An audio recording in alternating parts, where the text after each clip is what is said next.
And if the world was how it might be in 50 years, you wouldn't need to do this. You would just create the content and Google would be an omniscient, present search engine that would understand it perfectly no matter how you presented the content. It would just have no flaws and work. The way it is now, Google isn't perfect. So you need to help it understand what content you have. And that's really what search engine optimization is all about. So because of that, search engine optimization gets a little bit less important over time as Google gets better, but we're still in the far from ideal world where you need to help Google a lot to get the results you're looking for. Well, welcome to another episode of the Missional Marketing Podcast. My name is Bart Blair. This is Season 4, Episode 30, the 154th edition of the show. Thanks for tuning in. We know that you have a lot of options in terms of the podcasts that you listen to, and the fact that you choose to listen to ours means the world to us.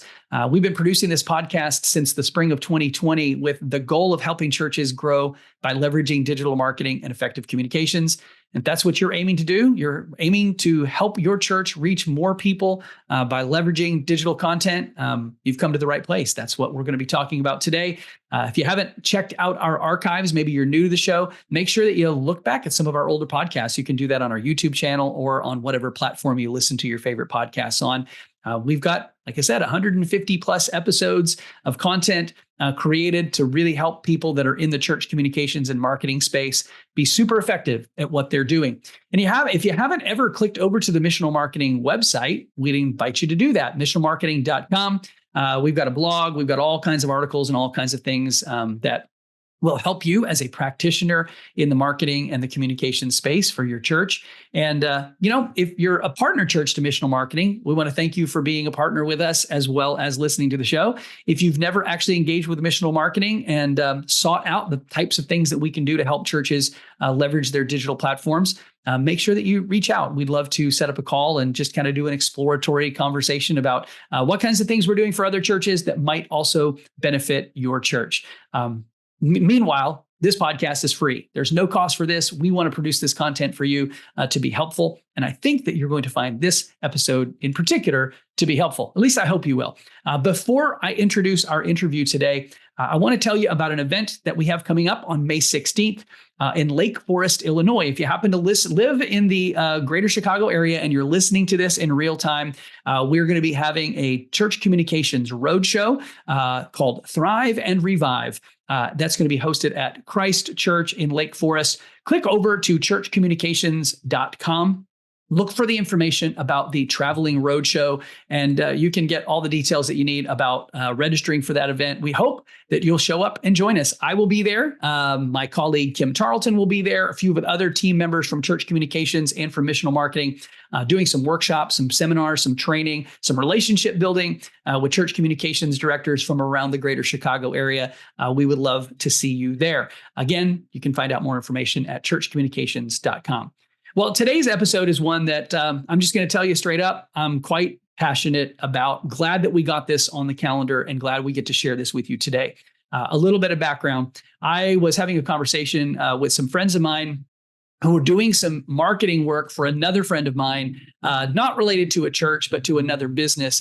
And they came to me and told me that this business had hired a company to do some SEO work for this business.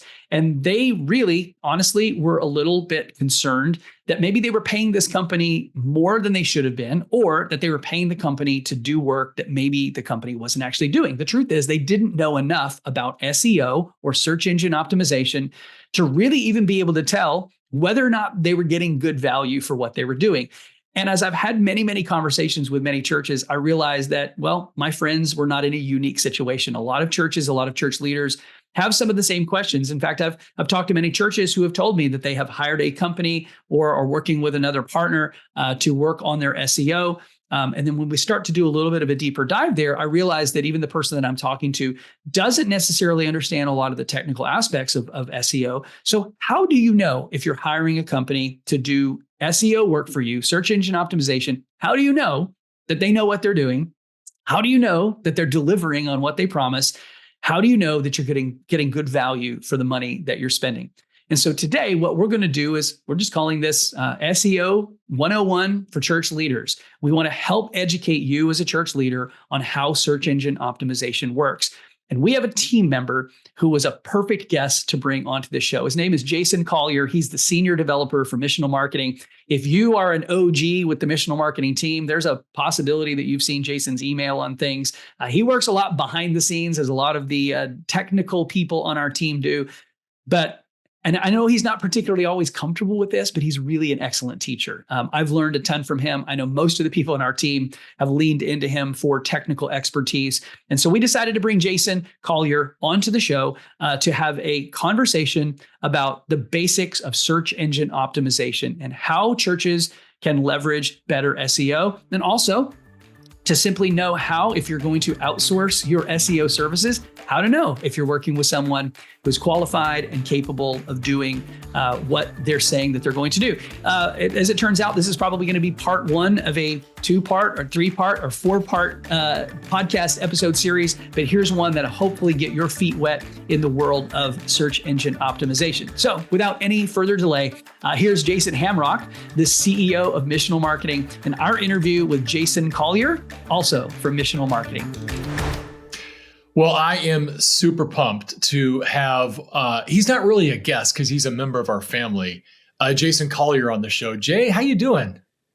I'm doing well. Thanks for having me. I think it's the first time I've been on the Missional Marketing podcast. I've been on the AI podcast and the Church Communications, now maybe X podcast, but not this one. So glad to be here. But you have actually been on the Missional Marketing podcast because I repurposed your interview on the AI for Churches podcast for the Missional Marketing podcast. So there's a really good chance that people who heard that episode have heard your voice before. You're not a complete. I'm happy to return then. Yeah. Thanks for being back on the show. I am so excited for our audience to hear from you. I got to tell you, I'm just going to say this to everybody. Most of what I know about SEO, if you've ever heard me talk about it, or just anything in general, a lot of it comes from this gentleman right here, Jason Collier. He's a highly valued member of our team, and he knows a lot about a lot of things. And, a lot of us are just kind of like, we know a little bit about everything. Jason goes deep. He knows a lot about everything. So I'm really pumped to talk to you guys and have Jason on here today, because we're going to go into a topic that many of us, we all need to know about this. And I think there's a lot of misconceptions about what we're going to talk about that some people say they know, but they really don't know, or they've been duped into being taught something that isn't exactly accurate. And so today our title is going to be about is SEO 101 for church leaders. And so Jason, before we kind of dive into this deep, awesome content, just give us a little bit about you, your role, and bring everybody up to speed. Yeah, so I'm a software developer by trade. I have a software engineering degree, so I spend a lot of my time working on proprietary development projects that we do at Missional Marketing. But in addition to that, I work on church websites that we build. I work on our own website. I helped develop our local SEO product many, many years ago, probably going on 6-7 years ago now. And I help do a lot of optimization on church websites for search engines. So I get to wear a lot of different hats just by necessity. And I've been here for about 6 years now, I think. 6-7 years. So it's been a wild and crazy trip. Yeah. It's been fun to really help impact churches. And Jason has a servant leader's heart. You ask him a question, you don't just get a vague, you get a detailed answer. And he's put a lot of thought into his answers. So we got the right guy on the microphone today talking about SEO for sure. You might notice that Mr. Collier has a peculiar accent because he does come to us from north of the border. He is Canadian, lives in the land of Canada. He is actually in Canada, they refer to this as the brain drain, where all of the smartest people in Canada leave Canada and come to the United States to work. Now, Jason hasn't physically left Canada, but he's doing a lot of his work in the United States for American churches and maybe some. We have a few Canadian church clients, but sorry, I hope that's not offensive to you, Jason. But no, that's the truth. That just is how it is. It is how it is. Yeah. Get paid in USD, so it. There you go. There you go. When the exchange rate is beneficial, it is a real bonus, isn't it? Yeah. Well, hey, Jason, just take a second, because there are a lot of people who are going, I've heard the term SEO. What are you talking about? Sure. So SEO stands for search engine optimization. And it is a field that in an ideal world would not exist.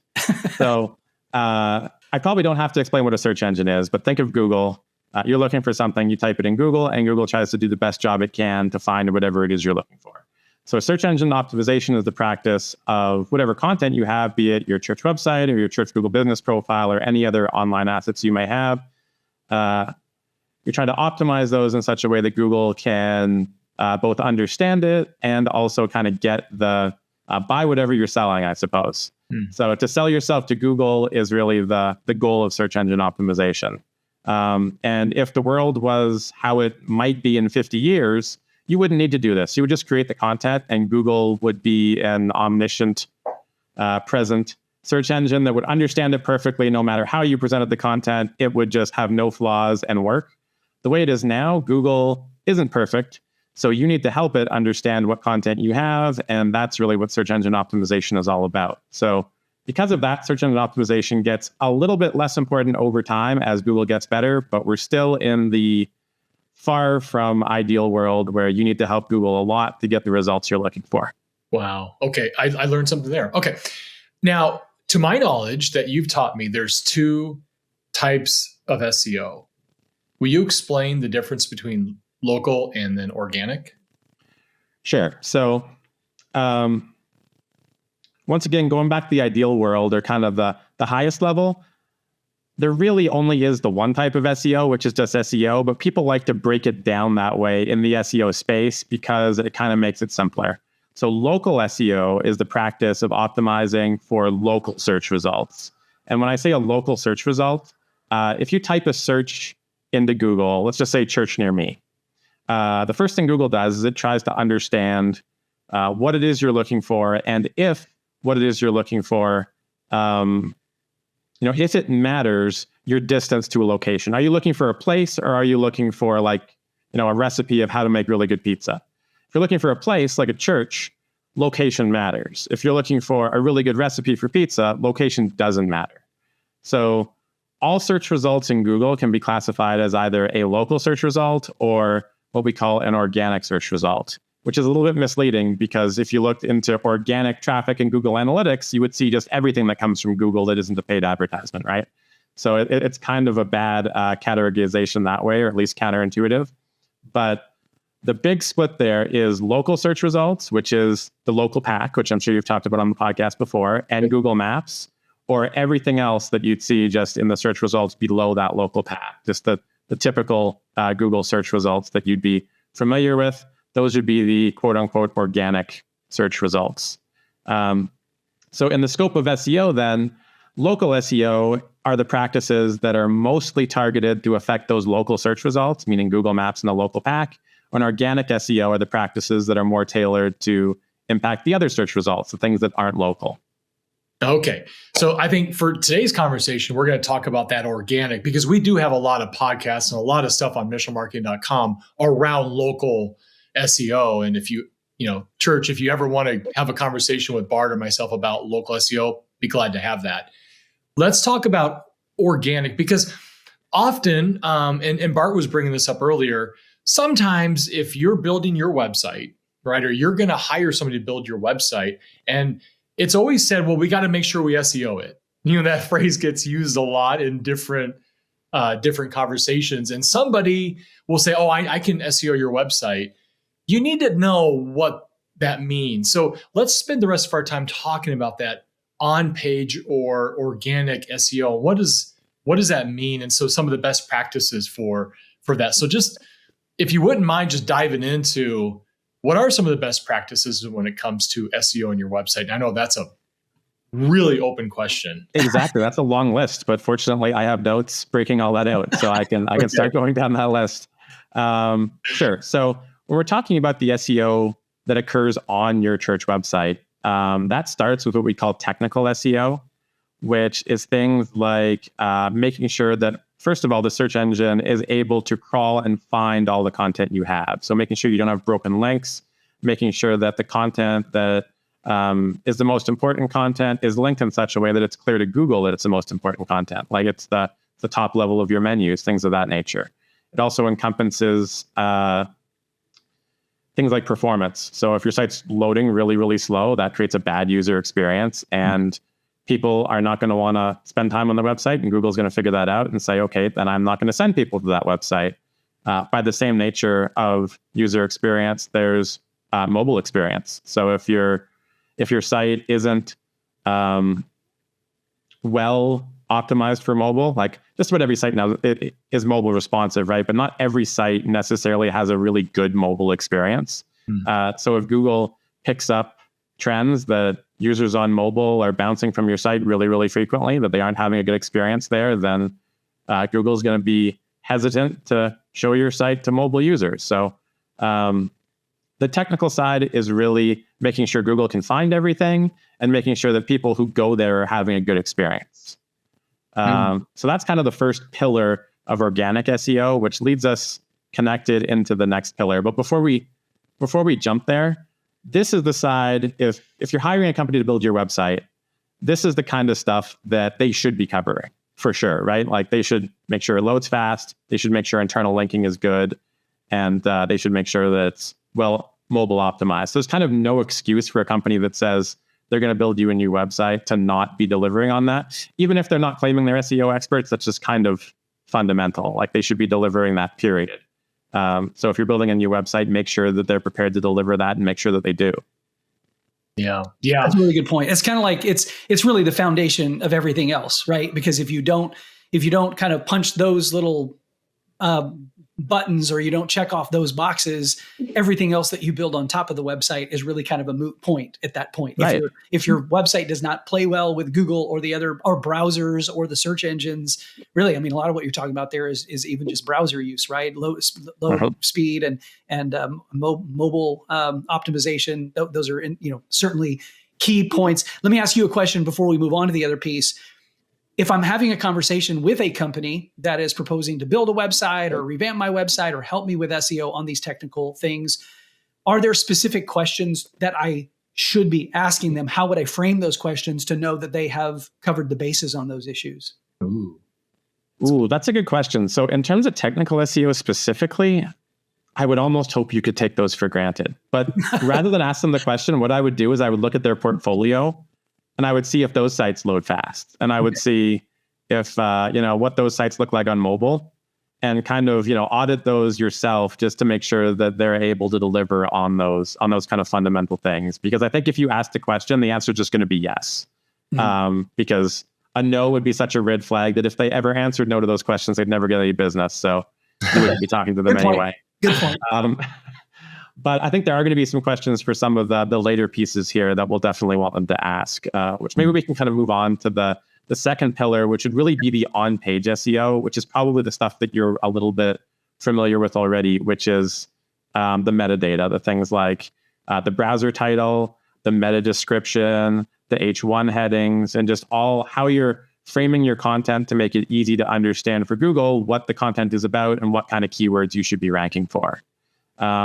So that's an area where, while it is quite fundamental, we see a lot of church websites that have high value pages with no meta descriptions. Like someone just never took the time to do it. It was a simple thing to do. It was a really important thing to do, and they just didn't do it.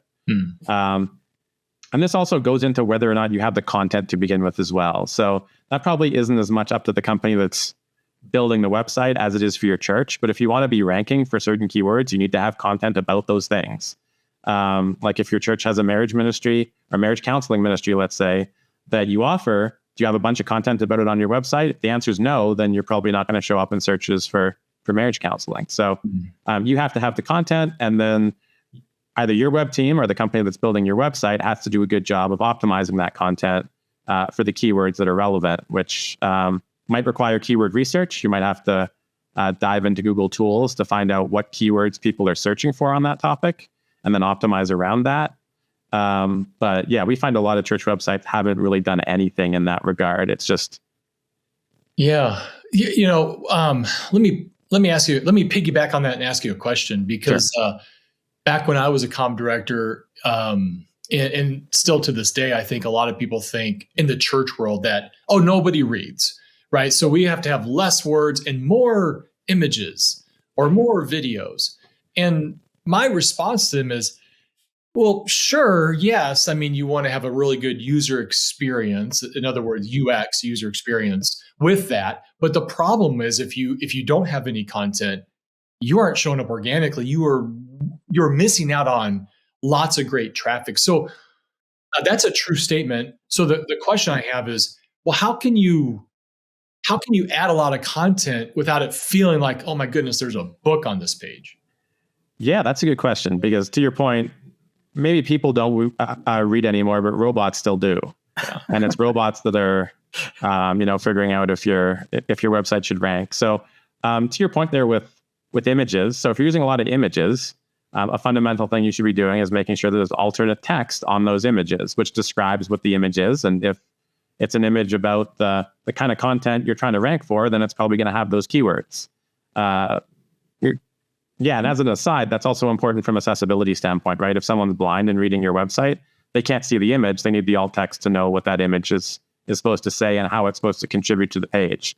So there's two reasons why that's important. But for image heavy content, the alternate text is the way to have that content in text form for a robot, but not necessarily for a human.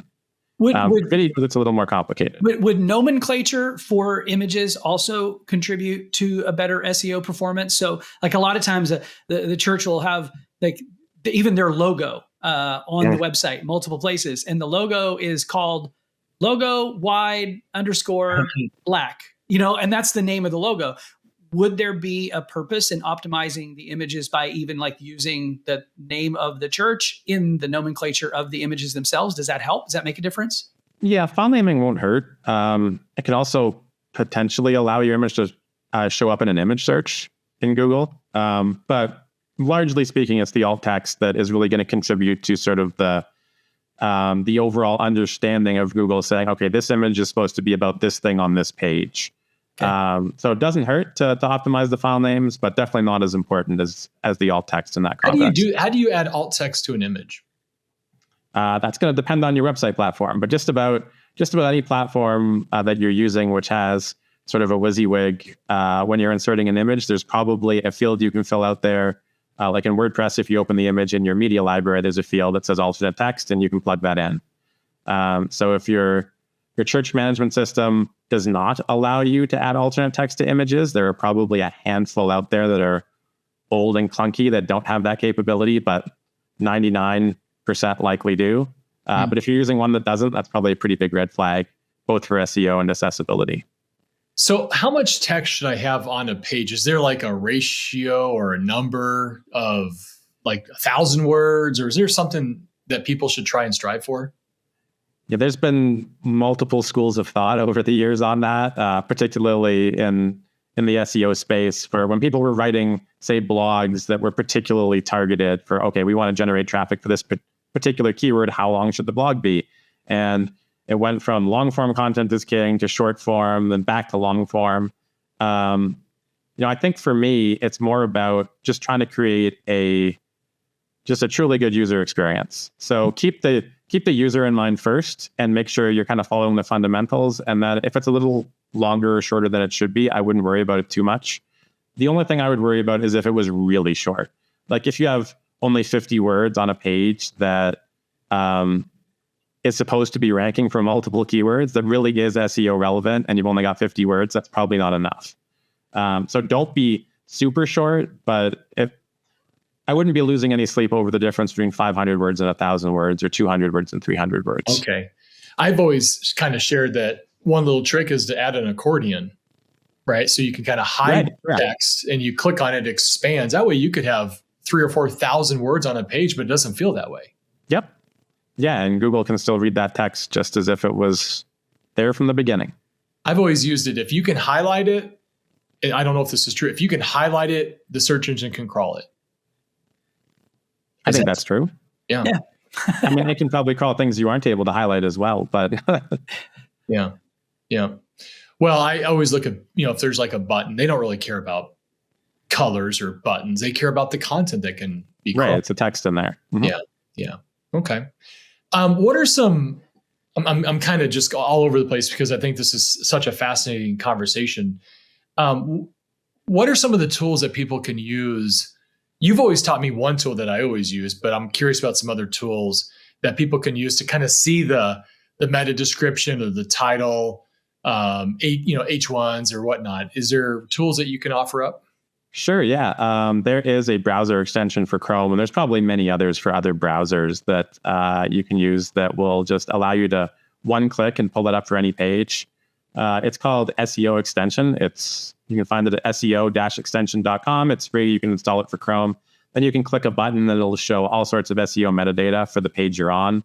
The title, the description, the URL, if you have a canonical tag, a robots tag, all that sort of stuff that an SEO person would need to be looking at. It's just an easier way to see that rather than having to right click and say view source and actually look at the source code. It just scrapes that stuff out and will allow you to view that very easily. Yeah.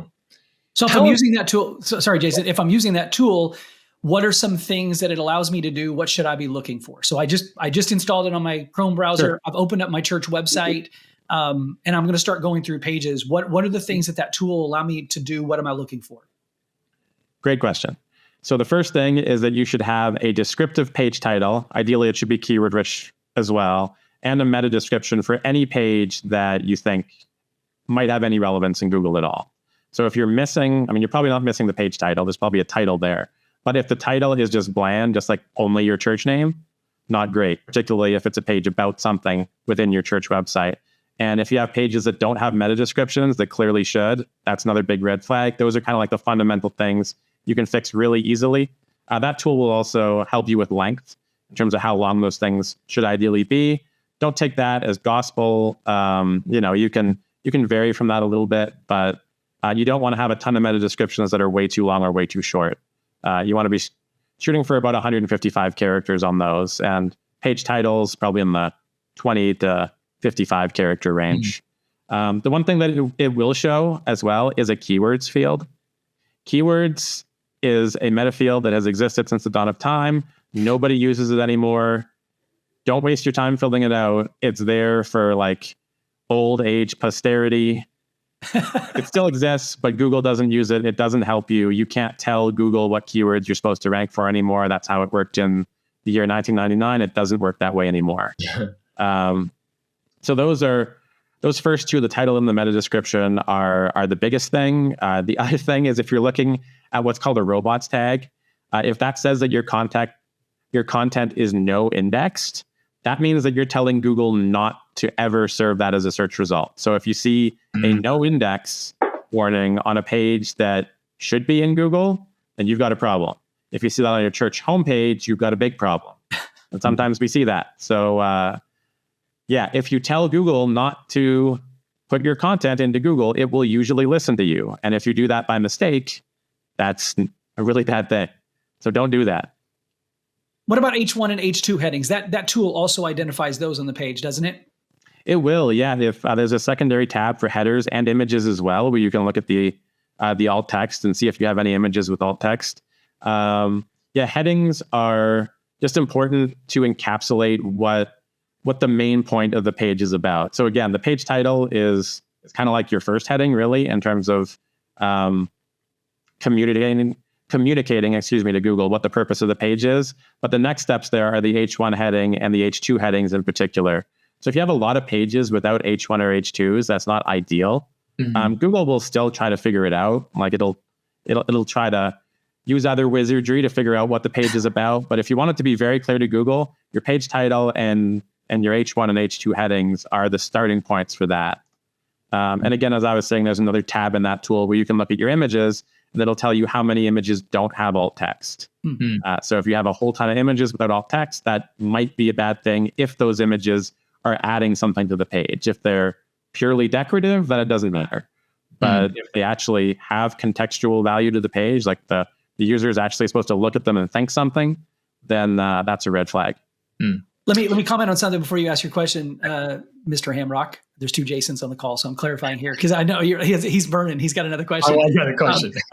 As it relates to the H1 and H2 headings that you just mentioned there, you softly mentioned that we could help Google by including H1 and H2 headings, but I'll rewind to the very beginning of our discussion where you basically said it is probably in our best interest to help Google as much as we can, because Google isn't perfect. So I don't want to just slide by that. Maybe H1 and H2 headings aren't the end all be all, but you help yourself and you help Google by making sure that you're including those. And those H1 and H2 headings should be descriptive for the content that's on the page. Not like we see H1 and H2 headings all the time that really don't add any searchable value to the page. Can you speak to that just real quickly about what makes a good H1 and H2 heading? And Jason, I promise I'll stop talking after this and let you ask your next question. Yeah. So the short answer there is really your headings are supposed to break down the content on a page almost like sort of like an index of a book. So if you were going through all your headings, those would be sort of the chapters of the content on your page. So that's how that's intended to function. If you were a blind person, that is how your screen reader would function. You would be able to tap between those headings to say, okay, these are the most important parts of the page, which is why if your headings are all over the place, if you go from like an H1 to an H4 to an H2 to an H3, that's going to be really hard for a blind person to read, because they're going to be going all over the place trying to find content that's out of order. So there's accessibility concerns there too. But to your point, Bart, yeah, it's more like a table of contents for the content on your page, and Google's going to read that and say, okay, these are the most important things that are covered on this page. And the one last thing I'll add there, just before, is something we see a lot from front-end developers or people doing aesthetic things, is they will, for whatever reason, have an element on a page that they don't want to look like an H1 or an H2, but it really belongs that way. So what they do is, rather than restyling an H1 or an H2 element, they just make it what an HTML is, like a div or a span, something that's not a heading, even though it's serving the purpose of the heading. So that's a really bad practice from what you'd call a front-end developer, and that they're avoiding using headings in situations where it might make their job a little bit easier, but it's not contextually appropriate. So if I have for instance, plan a visit page, this is the one that Jason and I talk to churches about probably every day, your plan a visit page. Does this make a difference? My plan a visit page has an H1 that says, I'm new, or my plan a visit page says, plan my visit to Grace Community Church.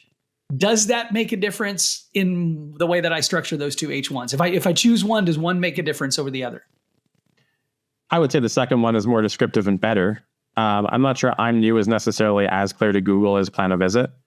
I would even be as concerned with your H2 headings, particularly on that page, just because there's so much information that somebody might be looking to find, like your service hours is the obvious example, right? If someone is searching for service hours of Grace Community Church or whatever your church is, having a H2 heading on your plan to visit page that is your service hours is going to make it really easy for Google to know where those are.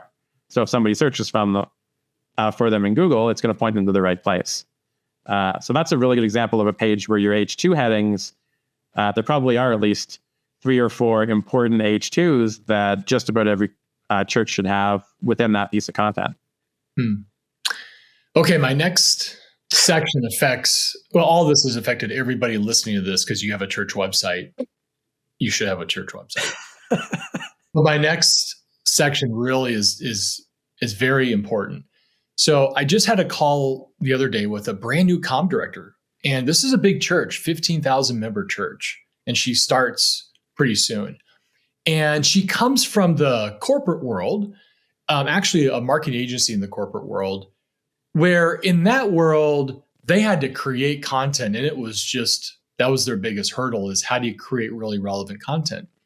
Well, she's hopped over to this world of working in a church. And everybody knows who works in church, what I'm about to say is 100% true. It's what do we do with it? And that is, churches are content machines. We create content all the time. Every Sunday, your pastor gets up and talks for, let's just call it 30 minutes, and drops a ton of content into the laps of the people listening, including the staff. You've got social media people who are creating content. You've got a high school pastor who probably preached content. You probably have children's pastors who might have talked to the kids, content. Not to mention other maybe pastors in your church that are writing blogs. You guys are content machines, okay? So the question then is, how do we leverage that content on our website to be able to be used for reaching more people? Because I usually see that all we do is we put the video that you can watch a past message, but that doesn't help really at all with SEO. So Jason, what would you do with that massive content that Google or that people are creating so that it can be found in Google? What kind of recommendations do you have? And then Bart, I'll ask you the same question. Sure. So for a message, which is maybe the easiest example, you transcribe it, and then you've got all the keywords, you've got everything that the message is about because you have all the words that were said. And then you optimize that page with the video in it for, you have the appropriate H1, you have the appropriate title, you have a meta description that describes the message. You cover all the fundamentals, and then you have the transcription there, not necessarily just as a blob of text. You might put it within an accordion that somebody has to click view more or however you want to have it be aesthetically. As long as the text is there, then Google is going to be able to look for the keywords that are appearing within that transcription and kind of figure out what that message is about. So that's kind of that's almost a layup example because you have a ton of content there. It can easily be text if you transcribe it. And then it's just about putting in a little bit of extra work to sort of, optimize the metadata around that.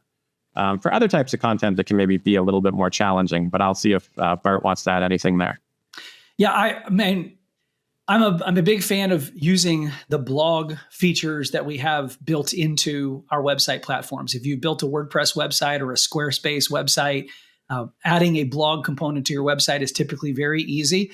I think that sometimes we assume that everybody in the church learns best through auditory learning because that's what our preaching is on Sunday.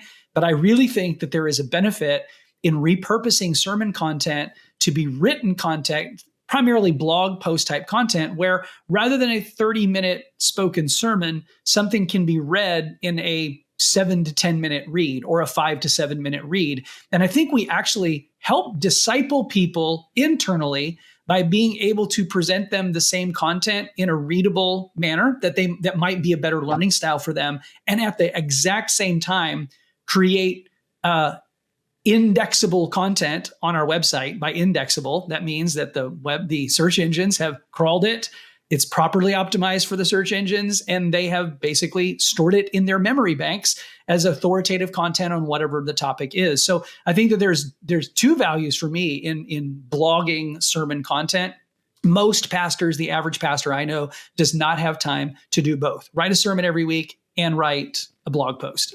So many of them are struggling just to own all the responsibilities that they have in leading the church. And that's small churches, mid-sized churches, and large churches. It doesn't really matter wherever you are. The Lord somehow manages to scale all of your time to use all of it for whatever is right in front of you. So adding something like writing blog posts is kind of complex. It takes time. And so repurposing those transcripts for blog posts, I think is huge. I'll leave that there. Well, I'll put a little bow on it to say that, yeah, I totally agree. And those transcripts, you can get them on YouTube. They're there. And then you probably could use an AI tool like Claude or ChatGPT to actually help you write that transcript. And you can get that done in a matter of minutes, no longer hours. And I'll also say that we've got churches that we serve that if you look at their analytics, this is nuts, guys. You look at their analytics and their homepage is like the 6th or 7th or 8th most visited page on their website. Why? They blog, and those blogs that they have blogged about are like number 1, 2, 3, 4, 5, 6. They're getting all this free organic traffic to their website because they took the time and they actually put that into practice. They've structured the content and now it's working for them. So yeah, that's so important to do. I can't stress enough how your content is some of the best content. And I'll say this too. I say this all the time, guys, all those platforms that we use, YouTube, Facebook, Instagram, all that stuff is just things we rent. Our website's the only digital platform we actually own. You own that. Nobody can come in and take that away from you unless you don't pay your bill. But that's your website. It's what you own. And so you should be pouring into it, because I look at most churches and that's like the last thing to think about is their website, unfortunately. So Okay, I could go on forever with. I love this conversation. We're 33 minutes in. Jason, how has missional marketing really helped churches with SEO? Wow, lots of ways. I mean, beyond local SEO, which we're trying to stay away from, which we help probably 300, 400 churches, at least that many locations. But rather large number of churches. Obviously, we build church websites. We make sure that those are well optimized. We do SEO work on existing websites that have been built to optimize them in situations where a church sees that the company who built the website in the first place didn't do that. So we kind of intervene in those areas, and we help with content creation as well. The one thing we don't do, which is a little bit of an elephant in the room and that we haven't talked about, at least if you're familiar in the space, is that we don't help with backlink profile. We don't have a product for that. We don't offer that. And there's a good reason we don't offer that, and that's because it's really hard. And explain what that means. Right. So, fundamentally, a major driver of SEO that we've ignored up to this point that we need to talk about is that Google looks for all the links that are pointing from one website to another. And it tries to gauge if content is worthy of links or not based on that. If it is worthy of links, and if lots of websites that get high traffic and themselves have received a lot of links are linking out to other content that Google likes, Google transfers what we call SEO juice or page authority from that link. So the way to sort of improve the search rankings of your content beyond all the things we've already talked about is to get links from other quality websites to your website in a context that makes sense to Google. So for example, a news station that is linking about an event you're having at your church to that the events page is a really good link. And that news station is probably really authoritative because they've been around for a long time. They've done lots of stuff. They probably have lots of links to their website. So it's that sharing of authority relative to links that is the hardest part of SEO, the most expensive, the one that takes the longest. And that's the one thing that we don't do. And in our experience, at least in my experience, a vast majority of companies that say they do that or sell that service are doing so in black hat ways. And when I say black hat, it means it isn't legitimate. The hard way to go about doing that is to find people who are legitimately interested in your content, who are legitimately, also in that space, and tell them about it. Maybe you offer to post on their blog and do a guest post, or you communicate with them and forge a relationship, and maybe you link to them, they link to you. But ultimately, you have an above board set of links that make sense, content that makes sense, pointing to other similar content that makes sense. What a lot of companies will do is they'll try to have a sort of phone news website that really only exists to link out to other sites and to kind of game the system. And that used to be a valid way to confuse Google, and Google didn't like that. So it's probably 10 years ago now, Google started to heavily penalize people who were doing that. And the death of what they called the personal blog network, where you had a whole bunch of sites that their only purpose was to link to the site you wanted to rank, that no longer became a valid practice. But a lot of companies are still trying to game the system. And if it's not catching up to them now, it's almost certainly going to in the future. Yeah. So don't, almost learn from missional marketing's experience from us having hired a few of those companies to help our company, and then realizing even though the process they laid out on their website, they weren't following. They advertised, they said explicitly, we're white hat, this is what we're going to do. And then we look at what they're doing, and they're not doing what they said they were going to do. So if you're a church and someone's promising to do SEO work for you, and the thing that they're focusing on is, hey, we're going to boost your backlink profile, your domain authority is going to go through the roof. That's the main service they're offering you. Maybe they're going to do it legitimately, but they're probably not in our experience, because that work is just really hard and really time consuming. Yeah. There's a different angle to that, is a communications angle. And that is, you can You can promote things. This is labor intensive. You actually send out press releases to all the different. That's, you know what, Jason, I was thinking the same thing. That's worthy of a podcast episode. The press, we'll jump into that press release, or the painful press release. Because you can also pay. You can spend, $300, $400 and sort of buy that press release so that it gets sent out to all kinds of news stations. And hey, if a news station or a newspaper or a magazine picks it up and links back to your website, as Jason said, that's gold in the SEO world, especially if it comes from like a Fox or NBC, some kind of affiliate news station, because they have high rank authorities. Rank authority, Jason, I'm going to take a stab at this. It's basically 0 to 100. And there's every website's ranked from 0 to 100. Google's like, 99 or 100? They're pretty high up there. So domain authority is a fictional estimation that two very, very smart companies that are kind of pillars of SEO work have come up with to estimate, based on backlink profile, where your website sits in authority on a logarithmic scale versus other websites. So that doesn't necessarily mean that a 20 is good or a 99 is good or a 70 is good. It's really how you are measured relative to other people who are trying to rank for the same keywords. So you're not going to see a lot of churches with domain authorities in the 90s or 80s. It just, no church has that quality of backlink profile. You'll see a lot in the 10s and the 20s and the 30s. And then you might have like a Lakewood, I think is Joel Osteen's church. He might be in like the 70s or 80s.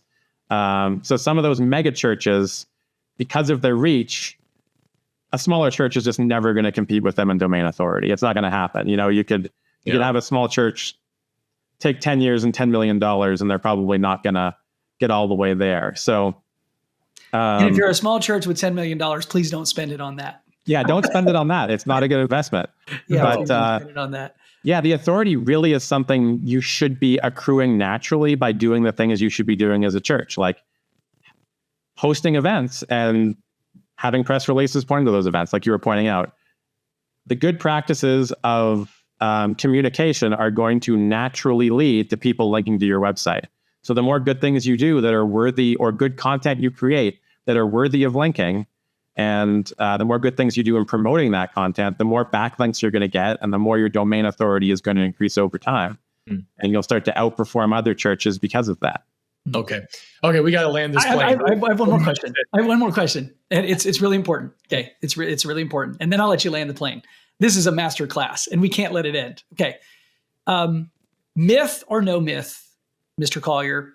We have a WordPress website, and we have a Yoast plugin on our website, and we use the Yoast plugin to optimize all of our pages on our website, and therefore our website is sufficiently optimized for search engines.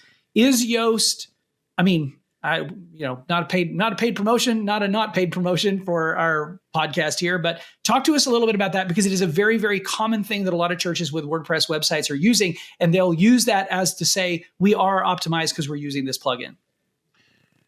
So Yoast is a tool that gives you easy access to optimize the metadata for a given page, particularly the page title and the page meta description. And we'll give you some tools to say, I think this is the keyword I should be focused on this page. Am I using it in the right places? That sort of stuff.